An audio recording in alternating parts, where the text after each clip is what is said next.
This is A Different Perspective with Kevin Randle. A retired U.S. Lieutenant Colonel, Kevin Randle has been studying UFOs for nearly 50 years. Kevin has investigated some of the most famous UFO cases in the world and has been consulted for dozens of documentaries about UFOs. Considered one of the leading experts into the Roswell UFO crash of 1947, Kevin has written more than 25 books about UFOs, including the recently published Roswell in the 21st Century. Now, here is the host of A Different Perspective, Kevin Randle.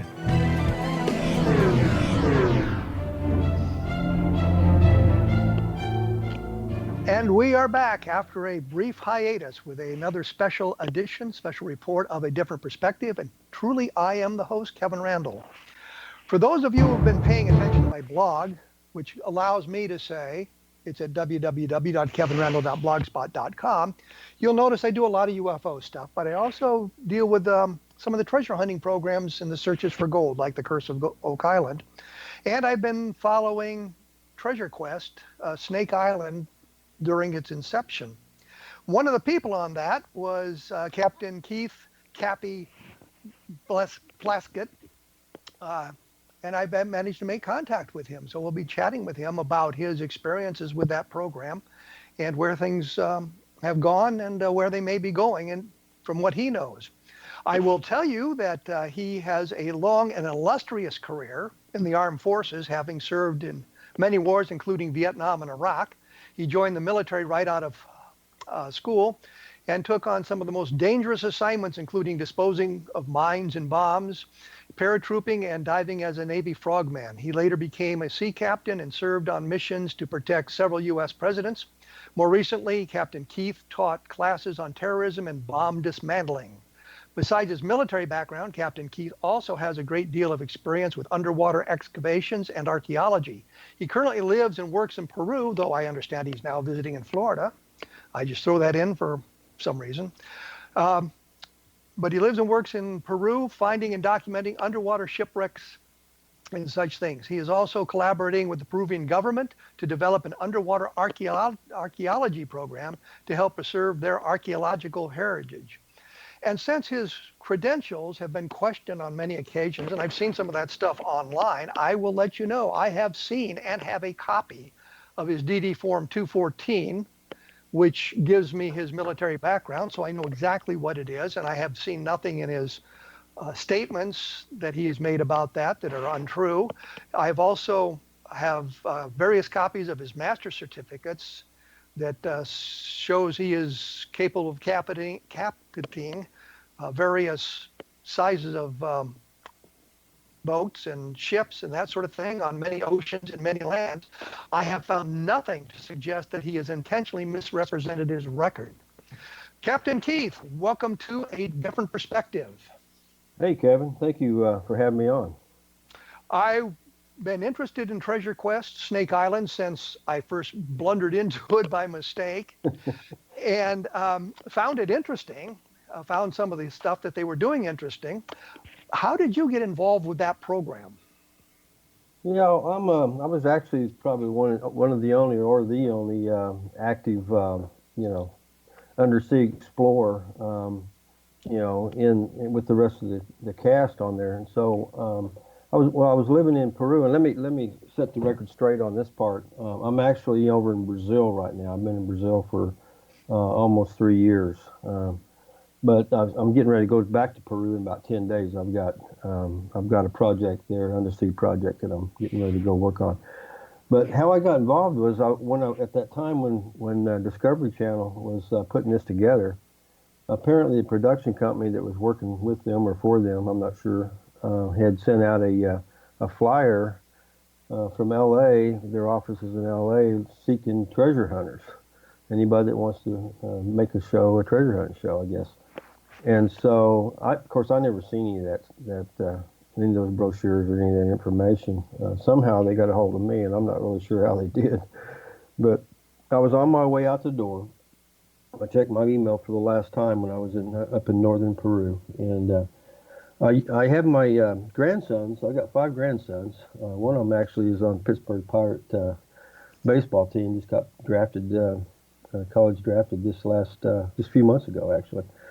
And but the other grandsons I have, I promised them once they graduate high school, turn 18, graduate high school, that I'd bring them down to Peru so they can live with the community people and see what life's about, how other people live outside the United States. Give them a better perspective, so to speak. No, it's a different perspective. Oh, for sure. Culture shock for most people. But I wanted them to experience that before they started the university, and they could actually have a better feel of what other people, how they live, and we're not in this box that we're in the United States sometimes if you never get out. So anyway, I was on the way out to the Amazon. I was teaching them to scuba dive and take them to the Amazon jungle. That was the three things my goals and my plans were for the 3 months they're going to be with me. So I was on the way out with my first grandson, Christian, and we were heading to the Amazon. And so we went up to the Amazon for a few weeks. And they had contacted me, and they being the Discovery Channel? The Mac Pictures production company, who's actually doing the production work for Discovery. I think they've contracted through Discovery Channel. And so they contacted me, and so I sent an email back real quickly because I was on the way out. And I said, look, I'm on my way out to the Amazon, and I'll be gone for a couple of weeks. And so as soon as I get back, I'll give you a call and see what this is all about. So I did. Had a great time in the Amazon, and came back. I contacted them, and they started asking me about, what I was doing in Peru and some of the projects that I was working on. And one of them was the project where I was putting together the first marine archaeology program in South America, and with 2 universities in Peru. So I was working on that, and that was a 7-year project to get that portion of my life taken care of, as far as trying to leave something back, leave something behind. Yeah. So you contacted them, they got back in touch with you, and what transpired from there? I had several interviews with them, just like we're doing now, basically, and sent them a lot of information about, like I say, the projects I was working on. I was in search of El Dorado, like everybody else that goes to South America, it seems like. And there was 7 lost cities, 5 in North Peru and 2 in South Ecuador. And so I sent them all this information. I did all these interviews, and they put their package together with the other cast members, which I hadn't knew anything about. I never met them or knew even who they were interviewing. So all of a sudden, they said, well, we're going to do a chem test. I'm thinking, what's a chem test? I've never done anything on TV, so I wasn't really sure with some of the language. So I found out that it's a chemical test to see how we bond or how we look on camera, when we're interacting with each other. So they're basically casting it like it's a television program, as opposed to going out and you calling them and saying, hey, I'm looking for this treasure, you want to come along, type thing. They're casting a program with an eye to look for a treasure. Yes, that's apparently what they were doing. They were trying to put together a reality TV show, and so we'll get into that a little bit later. But yeah, so we all came out to Hollywood, and we took a boat out to an island out there, and off of Los Angeles, I guess. And we just were doing some casting out there and making some, videos and all that. And so they put their package together, and I think they sent it to Discovery, and we were picked up. And so next thing I know, and this was a period of about probably 3 or 4 months that this happened. And so next thing I know, I'm getting a ticket to go to Brazil. And they sent me a little bit of information about the show. The show was the Treasure of the Trinity. And it's basically the history of when the first conquistador, Alexo Garcia, came to Brazil, South Brazil, Santa Catalina Island, and got a handful of men and went into the jungle. And I'm assuming that he probably went across the pre-colonial trail called the Peru Trail, which is a footpath that connects the Atlantic and the Pacific, which most people don't even know anything about or even heard of. That would have been the easiest way for him to get across. But he was heading with this group into the jungle, and he met with the Guarani tribes, and he enlisted like 2,000 Guarani tribes. And they're, of course, the local population. They're the indigenous peoples. Yeah, they're the indigenous Indians of that area. And so he enlisted 2,000 of them. He continued on to the Andes of Peru, which was actually the southern region of the Inca Empire. King Huayna was actually in north, and the second part of his empire, which was up in Ecuador, in Quito. He was all the way up there. So when these guys came across with the Guarani Indians, they were, robbing and stealing all the gold and silver they could. Mount Potosi is in Bolivia, and that's the biggest actually silver mine in the world, which is still active right now. And so he was in that area, and so they were able to attack these towns and get a lot of the priests and their pagan religion. They had a lot of gold ornaments, and they wore a lot of gold ornaments. And he was able to capture these things and head back to Brazil, back to Catalina. And we're gonna have to take a break here. Okay. As you can tell, when we come back, we'll talk about Snake Island specifically and how you got out there and what the snakes were doing. We will be right back right after this. Okay.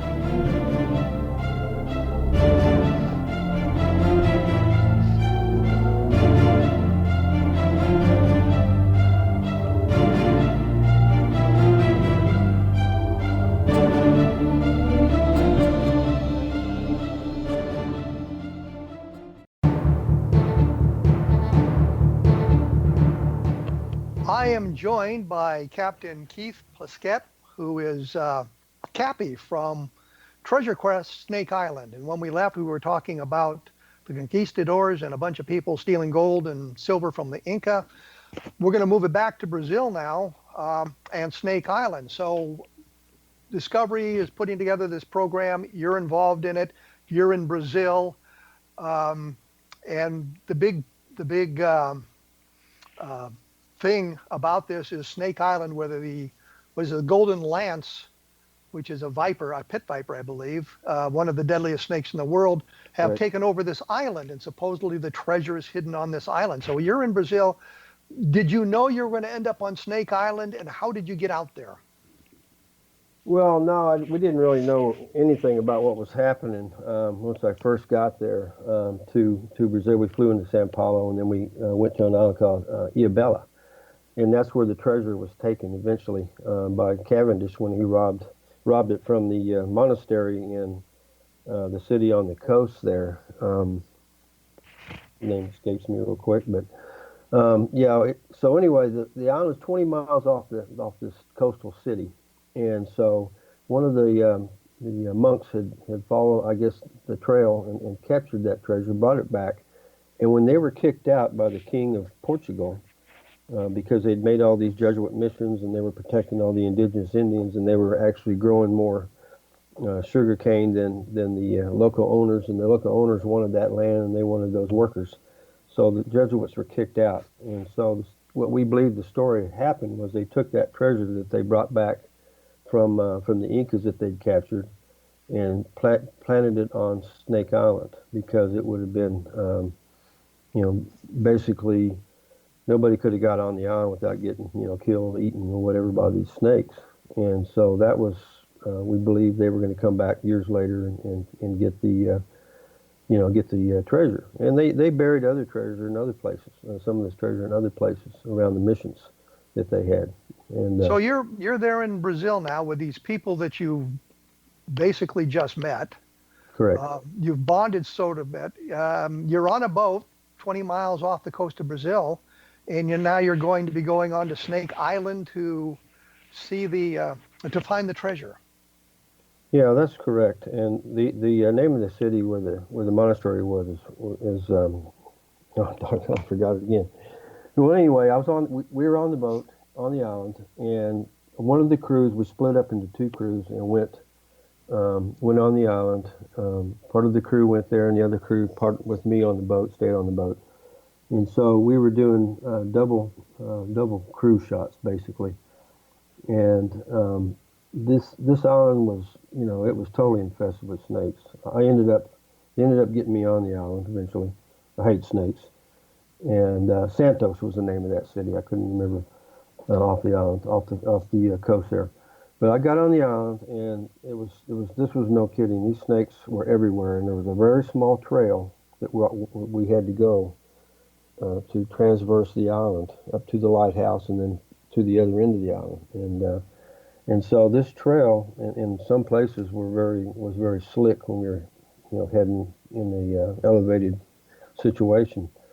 And sometimes, it would slip a little bit. But if you ever slipped to the point where you fell into the bush, you're going to be, there's no way we'd make it out. If you got bit once, you might make it, but if twice, these snakes are so venomous that the poachers go on this island. If you get a snake that's say 5 feet long, they sell them for $40,000 because they use this venom to do medical research for cancer and other types of diseases.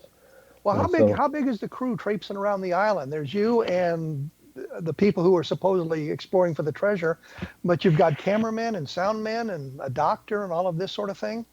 Yeah, we've got well, first of all, we've got the government folks that the Institute of Butantan in Sao Paulo.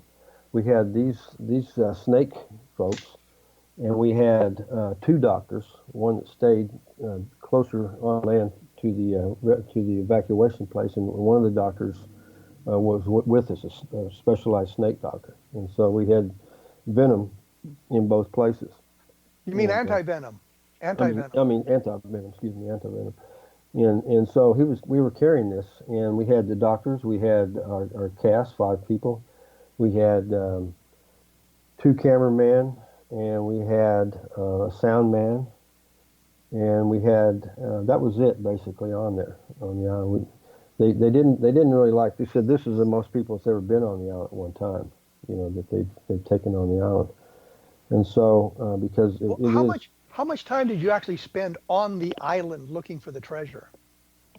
I would say the shooting was probably a week long, right around a week.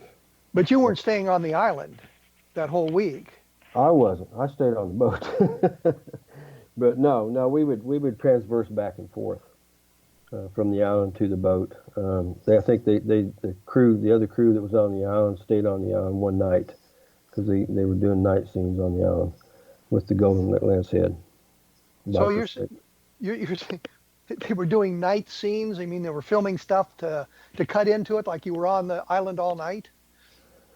Well, yeah. I mean, they were on the island all night, but they, like I said, they were filming. They were filming different things. What's it like on the island at night, type of thing. Where's the snakes at? We had infrared lights to light up the snakes and this type of thing. How often?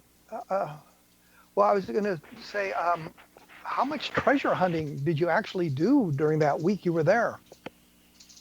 Well, I was, like I said, I stayed on the boat most of the time. We had, the team that was on the island, they had all the sophisticated electronics, so they were looking for caves, basically. We were looking for caves to see where this stuff might have been stashed. And so they scoured the island fairly quickly. It's not that big of an island, pretty small island, actually. And, yeah, so, and my side of it was, they want me to go on the island. I said, look, I'm the sea captain here, It's like, plus I hate snakes. And and so I said, who's going to rescue you guys if I go over and I get killed by a snake or I get beaten by a snake? Somebody's got to get this, somebody's got to be the rescuer here, Let's think about this. And so, then the dang boat started sinking, and that was no kidding. And I had to end up patching it, and then we headed back into Santos at that point, because I didn't want to stay out any longer. Plus, there was a storm coming. So you were there about a week, mm-hmm. all told, and you found hints that there had been a treasure there, or you found indications it might have been moved. What did you find? Well, that's whatever you've seen on the video is what I seen. So I wasn't there. They found a box that was apparently a box that held some kind of, it was an old box, part of a box, part of a lid. I was going to say they just found a lid. They couldn't really tell what it might have held and how long it had been there, or anything about it. Yeah. Well, from what I've seen, because like I said, I wasn't there on that particular part of the shooting, but I think personally I would have did a little digging. And they tried with a metal detector, but the metal detector only goes so far. It doesn't go that deep. Being a treasure hunter myself, I would have made some test holes in that cave where that box was at to see if there was something deeper. If they missed. But that's just me. I mean. So that was pretty much the first season. You're mucking about on the island. You found some hints that the treasure had been moved back to the mainland, I think, and they came back for the second season, and that's where things kind of went weird on us, I guess you would say. Well, what the thing was, we didn't find the treasure. Half the treasure was left at the Guanese village when Alexio Garcia and the 2,000 Guanese Indians started coming back from Peru. Half the Indians rebelled against the other half, plus Garcia. He was killed, and apparently there must have been a Jesuit priest in there, because that's how the treasure ended up at the Jesuit chapel there in Santos. And so years later, here comes John Cavendish, the pirate over from Peru, and he attacked the city and got the treasure, took it to Isabella, and then later they got it back and took it to Snake Island. But you found no treasure. That's what we believe. I mean, we don't know for sure if that's the story. I mean, that's. But you found no treasure on the island. No treasure on the island. And you found there was no treasure in season 2. I mean, season one. Yeah. So we go to season 2. We're now on the mainland, and I forget where you started out. Paraguay or Uruguay? No, we're still in Argentina. We're on the Paraná River in Argentina. Okay. That's where we started out. Where they told us, I don't know where they got the information, but where they said the Indian village, the Guanese village was where it was attacked. So the other half of that treasure was around there. They suspected. So that was a new treasure hunt at that point to try to figure out where that part of the treasure is. Because we figured the other treasures probably ended up back in Portugal. So you're on the river, you're on your boat, you're maneuvering around there.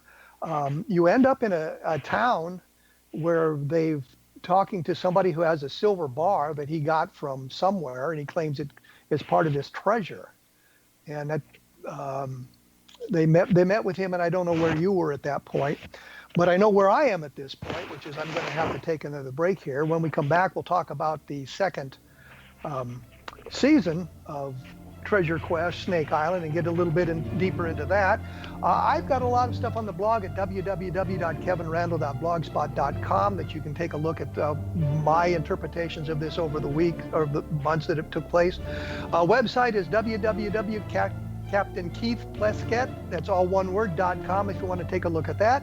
And take a look at the X Zone Broadcast Network as well for listings of other programs. We will be back right after this.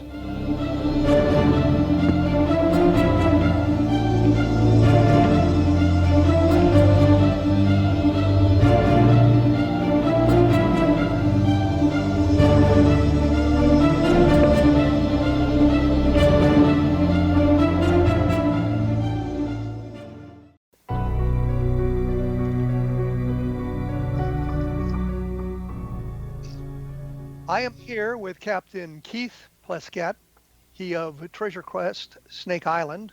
We've moved into the second season, and we're going to have to move a little rapidly into this to get everything covered that I'd like to. You started out in Argentina. You're on the river. There was a point where you're at a town, and you hear somebody's got a piece of or a bar of silver that came from this treasure trove, the treasure of the Trinity. And 2 or 3 of the people go out to meet with the guy. They see the bar. He wants $10,000 for it, but they pay him $1,000 to find out where he got it. Is that correct? Yeah, that's the storyline. Nobody knows where that particular bar came from, and I'm not even sure if that was even part of the Inca treasure. You don't really know. The history on this whole thing is correct. And your listeners need to understand that they put together a storyline, and they try to stick to the storyline with the history of it, what we're actually doing. And so, we shoot, hours and hours and hours, hundreds of scenes, and it ends up most 98% of those scenes are ended up on the editing room floor. They're cut. So they can make you look bad or make you look good. They can make the story do this, make the story do that. And so I think that's probably what's going on here. But the point simply is they met with a guy. He claimed to have a bar from the treasure, and they paid him money to find out where it came from. And then you guys go to that location. Yeah, at this point we're following clues. We're trying to follow clues to find out where this treasure might be. And so that led us to connection with the ancient or the old chiefs of the Guarani Indians, and they had some old stories that the treasure might have been hidden in a cave. Well, wait, River. before you got there, you went to what is it? The Reducción de Nuestra Señora de Santa Ana mission. Yes, yeah, Santa Ana. That was on the way to the village. Yes. The Santa Ana mission. Now we tracked through the jungle. We went down to the boat. Got on a boat and traveled on the river, and we traveled through the jungle, and then we came up on Santa Ana. But all of that was unnecessary. Well, at this point, we don't really know. The cast members don't know. We're just following directions. I understood. You know what I'm saying? But those of us who have Google Earth, which is practically everybody in the free world, Yeah.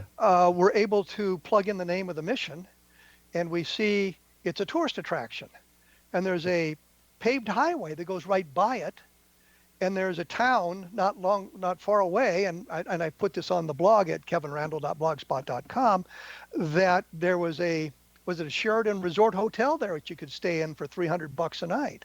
So I'm wondering why are you traipsing through the jungle to get to this mission when you probably could have driven there? Well, probably it has something to do with the storyboard and the producers that put this together.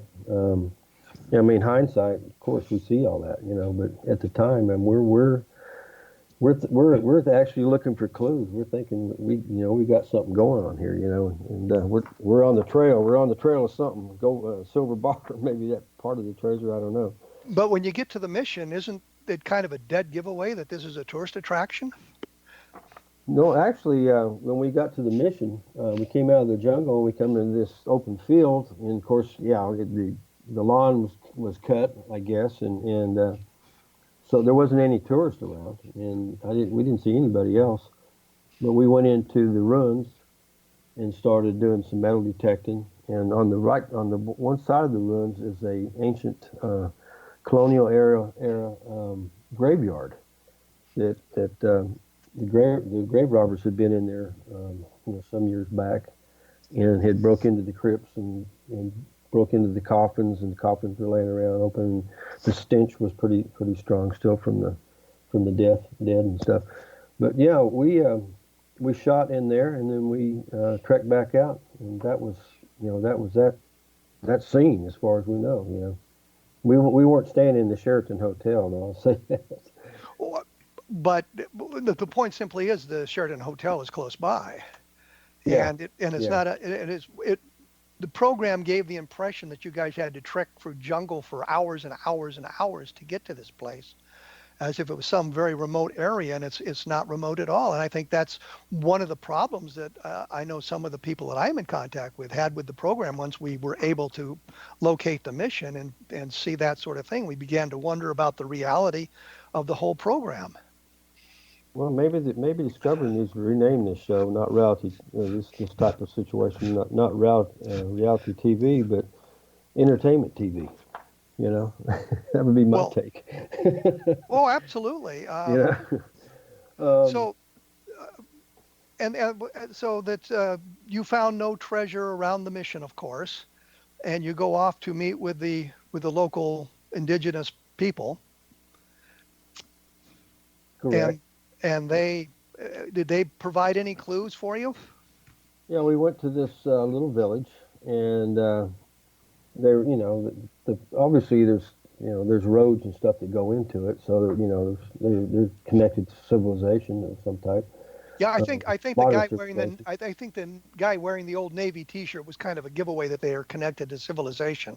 Yeah, yeah. There's not too many tribes in this day and age that aren't actually. Even some of the tribes in remote areas of the Amazon, the people have made contact with them and given them things. But the fact was we had these old guys from the tribe and trying to pass down and getting the information out of them, and so they put us on the clue that this treasure was probably passed down folklore probably in a cave somewhere. So then we started heading toward caves, I guess. I mean, I wasn't part of any of this putting it together. Neither was the rest of the cast members. This was totally done outside of our realm. We weren't really told a lot about a whole lot of the things. But So so uh, when you say we're searching for clues, it's actually like the producer of the show searching for clues or laying the clues out for you. well, that's kind of what we didn't get our scripts until the next the storyline or whatever until the next the day before or not the day before, but that night or middle of the night, they would give us a what's going to happen tomorrow, type of thing. And so we're just following the sheets, the story sheets that they give us. Did you stay intense overnight out in the jungle? Where did you stay? Yeah, sometimes we did. Sometimes we had a place we had to be bust into an area where we had to be picked. We had to get on a boat or we left the opening to the jungle or something. So we weren't always we weren't always camping out. We were staying in like a hostel, some few miles away. Well, the only good thing about staying at the Sheraton Resort Hotel is it probably had HBO and you could have watched Game of Thrones, but that's a whole other argument. Well, Yeah. so we're moving now. We're into the river. We're going up the river. At one point, your boat is trashed. While you guys are out doing something, that somebody gets on the boat and trashes it. Yeah, apparently, well, some of the local folks must have came around, and that's typical of any country over there in South America. If you leave anything by itself and you don't have a guard, they're gonna try to steal whatever they can steal. And somebody had got on there and trashed it. And that wasn't part of the storyline. That was something that happened. I'm not sure if it was part of the storyline. Nobody was caught, so we just came back and the boat was trashed. So Was I can't was answer it that question. Yeah. was any was wouldn't have production people somebody been staying with the boat? No, there wasn't anybody with the boat. Okay. So trying to move it along here because I'm going to run out of time. Okay. So eventually you move up the river, you get to a waterfall area um, that may be the end of the line for the search for the treasure of the Trinity.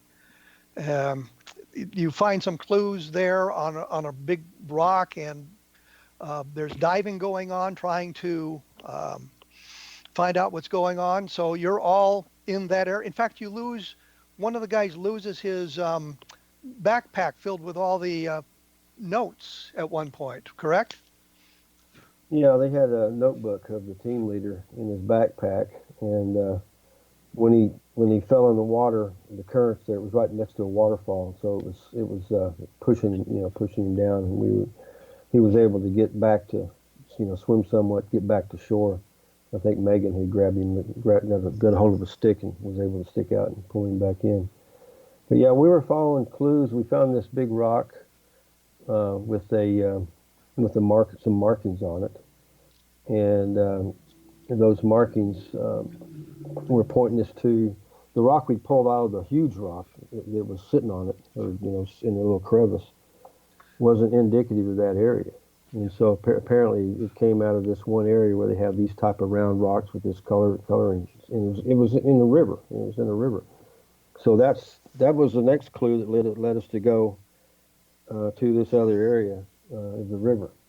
Well, we're going to have to take a break here. When we come back, we'll talk about what we find, what you found in the caves, And how come there was never really a season 3 of Treasure Quest, the Snake Island, that goes into a different direction? As I say, if you take a look at www.kevinrandle.blogspot.com, a lot of this is laid out on the blog as the program progressed. I did a kind of an update every day on it so that, or every week, so people would know what was going on and some of the impressions we got and some of the things we found, like that the mission was sort of a tourist attraction there by a nice city and things like that. They just didn't quite fit into the whole concept of this treasure hunt.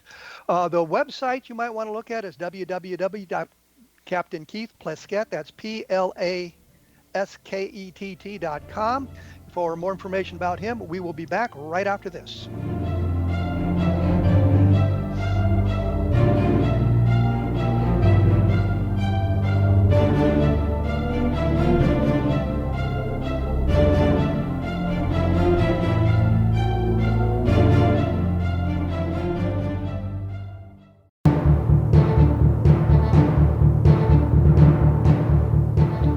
I am here with Keith Plaskett, also known as Cappy, from Treasure Quest Snake Island. I don't know why I forgot the Snake Island part for a minute there. When we left, we were at a waterfall. People were diving into the water. You'd followed the clues that had been scattered for you by the production people, apparently. And I guess Megan dove down into a cave and came up with a rather fascinating icon. Is that right? Yeah, that's correct. She came up with the Tumi, which was an Inca, where you worship the Tumi god, and part of the Inca religious ceremonial type artifact. So you're still near Argentina or Uruguay, somewhere around that area. You're way across South America from where the Inca were located. Yeah, they were in Bolivia, in the Andes of Bolivia, and so we were well east of there, and so in northern Argentina. So this Incan icon suggests obviously an Incan connection and possibly the treasure of the Trinity. And I think they said on the program that, if it was made properly and it had the right amount of gold on it, it could be worth about $250,000. And you guys were all saying, hey, we found the treasure. We found the treasure. This is it. We've got it. It's in this location. Okay. That's a tough one. That's a tough question. Well, you don't remember that? Well, I remember what they put on the show. That's what I'm saying, on the show. Yeah, what they put on the show. But what I basically seen was some artifacts that came up. Not only did this Tumi, which was questionable if it was real or not in my mind, and some artifacts that were some bronze artifacts that were clearly Incan or came from Peru, and those looked like they were actually real artifacts. And so we're now expecting Treasure Quest Snake Island will be back for season 3, because you're right there. You supposedly have the treasure. You've got to make sure your permits are in order and all of that stuff, and you never came back. What happened? Well, I left the show after, just generally right after that, because I just didn't really feel. I actually had some reality things of my own to be doing on the undersea exploring in Peru, and so I wasn't really feeling comfortable about the way the thing was laid out. And what do you mean you didn't feel comfortable about the way it was laid out? Well, we don't see what happens on the show until you actually see it at the same time. We're not told anything. But you're there. We're there, but we don't know what they're using or how they're using it. They can split these things. They can reword what we're saying. The technology is amazing. So I just didn't feel comfortable with that. And particularly, some of these artifacts look like they came from Peru, and it took me a lot of years as a gringo, setting up these programs in Peru to gain trust. And so I just didn't feel comfortable where these may have came from or how they got there or anything else. I wasn't sure if they were actually part of this treasure or was seeded or whatever. So So you're suggesting they might have been I planted? just wanted to get away from this drama, and there were some chemistry issues with people in the crew as well. So But you said you thought some of this might have been seeded in there. You mean planted in there by the production company? well, God forbid they ever do that, but it's possible.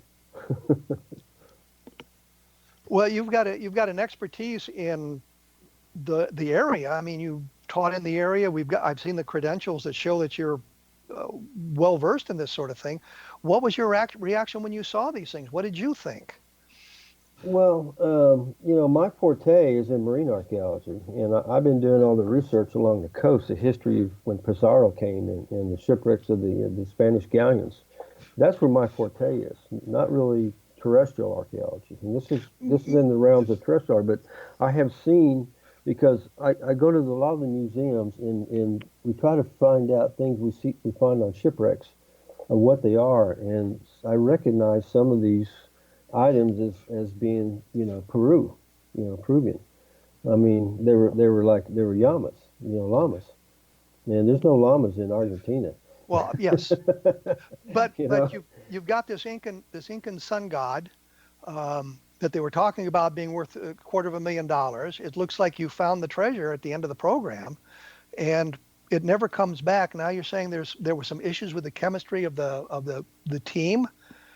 well, why do you think that? That's the only thing I can guess is why everybody's not. The rest of the team is not on Treasure Quest 3, except for one of the players. One of the guys that was on the Treasure Quest 1 and 2, Jeremy Whalen. Yes.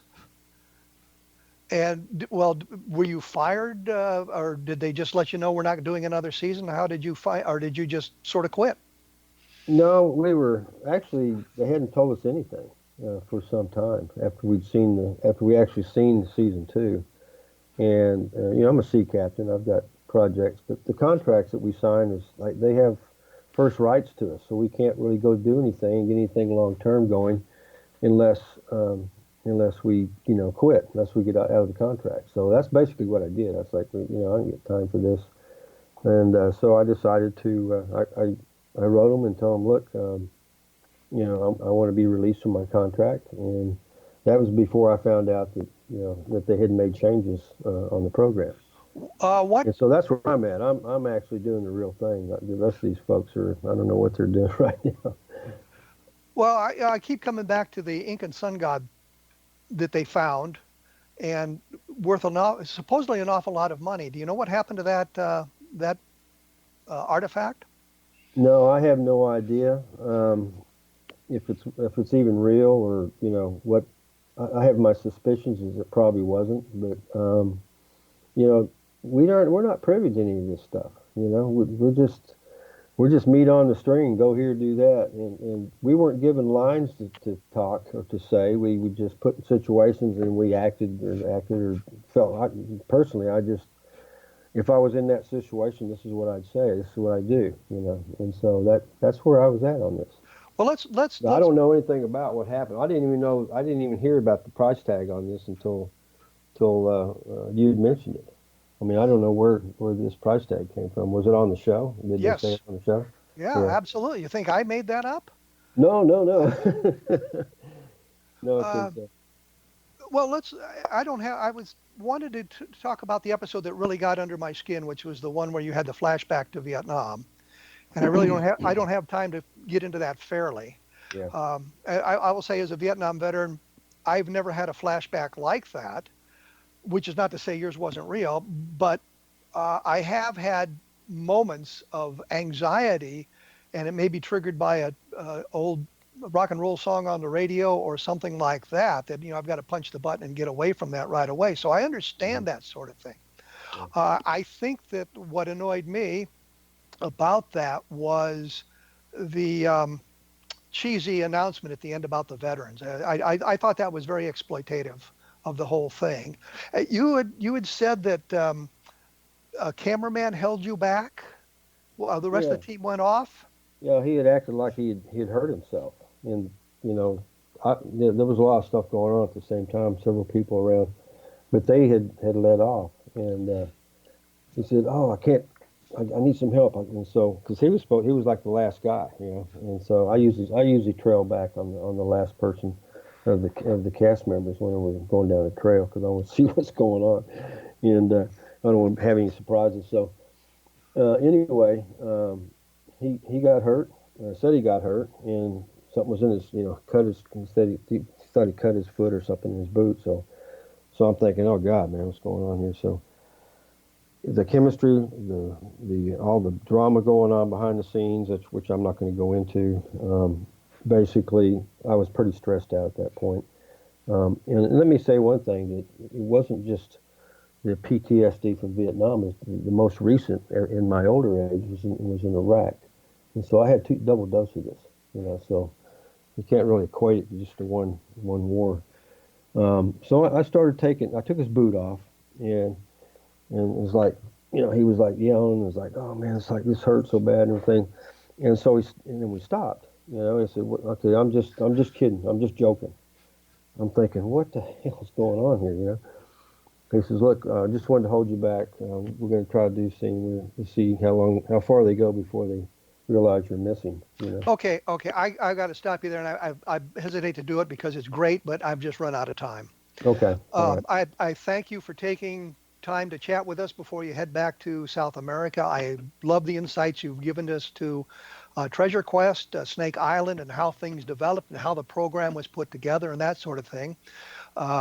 What's your website again for the people?